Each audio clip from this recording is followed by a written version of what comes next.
reset button.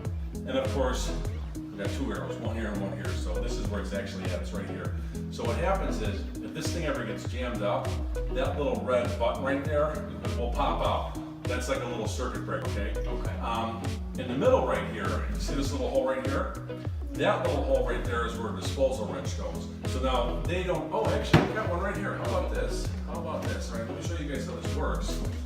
This is cool, because most people throw this darn thing out. So I'm gonna show you what this does and how it works and why we need to have this, okay? What happens is, this goes into that little hole in the middle right there, okay? Right. So the idea is, if this thing ever gets jammed up, this will help to free it. So let's say, for example, you have your first party, you have a bunch of people over, and you overload the disposal, you put a bunch of stuff in there, and it was just too much. System can't handle it, boom. This little red button here pops out, okay? The idea is that you take this little cosita here, put this in the hole, like so, and then you free it up manually. And then it'll break all this stuff up.